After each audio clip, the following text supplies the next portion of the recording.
اللہ تعالیٰ نے ہارون علیہ السلام کو نبوت عطا فرما دی۔ اس موقع پر موسیٰ علیہ السلام نے جو کہا سورۃ القصص آیت 33 تا 35 میں آتا ہے، موسیٰ نے کہا پروردگار، میں نے ان کے ایک آدمی کو قتل کیا تھا، اب مجھے اندیشہ ہے کہ وہ مجھے بھی قتل کر ڈالیں گے، اور میرا بھائی ہارون مجھ سے بہت صاف زبان والا ہے، تو اسے بھی میرا مددگار بنا کر میرے ساتھ بھیج دے کہ وہ مجھے سچا مانے، مجھے تو خوف ہے کہ وہ سب مجھے جھٹلائیں گے۔ اللہ تعالیٰ نے فرمایا، ہم تیرے بھائی کے ساتھ تیرا بازو مضبوط کر دیں گے اور تم دونوں کو غلبہ دیں گے، فرعون کے لوگ تم تک پہنچ ہی نہیں سکیں گے، ہماری نشانیوں کے سبب تم دونوں اور تمہاری فرمانبرداری کرنے والے ہی غالب رہیں گے۔ موسیٰ علیہ السلام نے سفر طے کیا اور فرعون کی طرف چلے آئے۔ پہلے اپنی ماں، بہن اور بھائی سے ملے، پھر اپنے بھائی ہارون کو ساتھ لے کر فرعون کی طرف چلے۔ آپ نے دستک دی تو دربانوں نے آپ کو واپس لوٹا دیا۔ وہ صرف قوم کے سرداروں ہی کو اس کے پاس جانے دیتے تھے۔ انہوں نے موسیٰ علیہ السلام سے کہا، واپس چلے جاؤ۔ تب موسیٰ علیہ السلام نے فرمایا، انی رسول، میں تو قاصد ہوں، پیغام لے کر آیا ہوں۔ اب قاصد تو دوسرے بادشاہوں کے ہوتے تھے، انہیں تو اندر جانے دیا جاتا تھا، چنانچہ دربانوں نے آپ کو بھی اندر جانے دیا اور وہ آپ کو پہچان نہ سکے، لیکن فرعون نے انہیں پہچان لیا۔ یہ منظر قرآن کی بہت سی آیات میں بیان ہوا ہے۔ چند آیات اور ان کا ترجمہ سنیے۔ سورۃ الشعراء آیت 15 میں ہے، اللہ نے فرمایا، ہرگز ایسا نہ ہوگا، تم دونوں ہماری نشانیاں لے کر جاؤ، ہم خود سننے والے تمہارے ساتھ ہیں۔ فرعون نے موسیٰ علیہ السلام کو پہچان لیا، کہنے لگا، تو موسیٰ ہے؟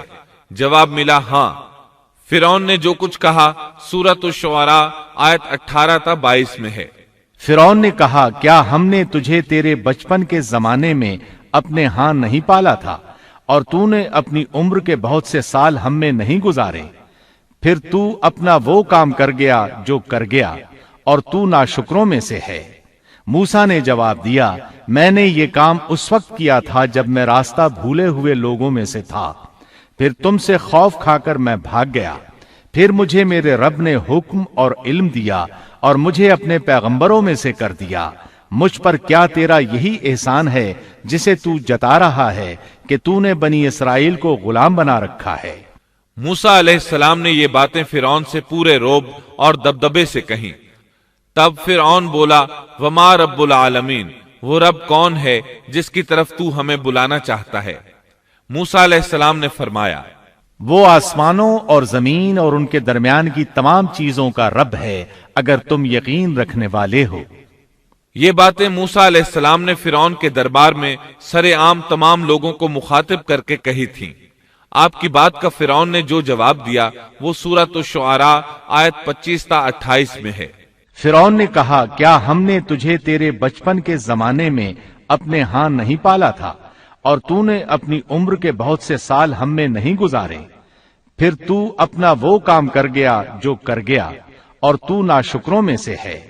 موسیٰ نے جواب دیا، میں نے یہ کام اس وقت کیا تھا جب میں راستہ بھولے ہوئے لوگوں میں سے تھا، پھر تم سے خوف کھا کر میں بھاگ گیا، پھر مجھے میرے رب نے حکم اور علم دیا اور مجھے اپنے پیغمبروں میں سے کر دیا۔ مجھ پر کیا تیرا یہی احسان ہے جسے تو جتا رہا ہے کہ تو نے بنی اسرائیل کو غلام بنا رکھا ہے؟ موسیٰ علیہ السلام نے یہ باتیں فرعون سے پورے رعب اور دبدبے سے کہیں۔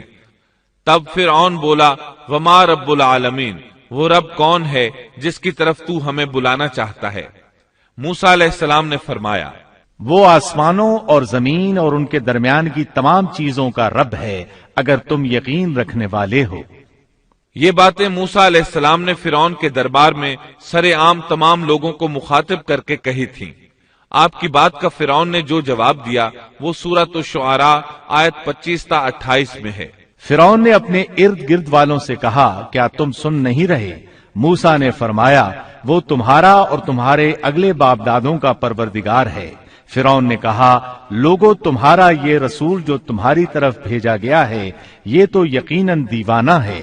موسیٰ نے فرمایا، وہی مشرق اور مغرب کا اور ان کے درمیان کی تمام چیزوں کا رب ہے، اگر تم عقل رکھتے ہو۔ موسیٰ علیہ السلام نے اب ایسی چیزوں کا ذکر شروع کیا جو فرعون کے بس میں نہیں تھیں، اس لیے کہ فرعون کہتا تھا میں رب ہوں، جبکہ موسیٰ علیہ السلام فرما رہے تھے آسمانوں کا، زمینوں کا، مشرق اور مغرب کا رب اللہ ہے۔ اور یہ وہ چیزیں تھیں جن کو سب جانتے تھے کہ یہ فرعون کی دسترس میں نہیں ہیں۔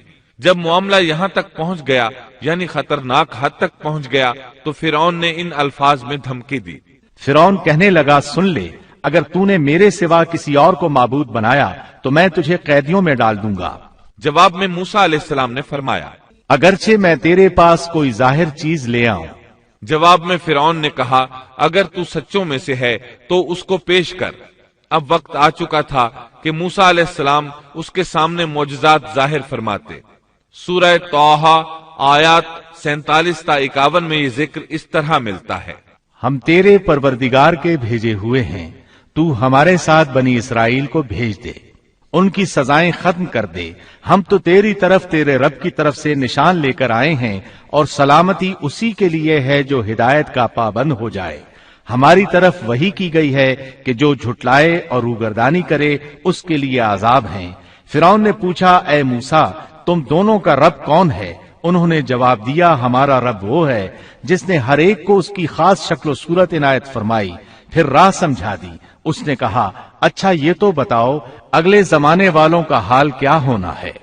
فرعون کا مطلب یہ تھا کہ جنہوں نے اس رب کی عبادت نہیں کی جس کے بارے میں تو ہم سے گفتگو کر رہا ہے، ان کا حال کیا ہوگا؟ موسیٰ علیہ السلام نے جو جواب دیا اس کا ذکر سورہ طٰہٰ آیت 52 میں آیا ہے۔ انہوں نے جواب دیا ان کا علم میرے رب کے ہاں کتاب میں موجود ہے، نہ تو میرا رب غلطی کرتا ہے نہ بھولتا ہے۔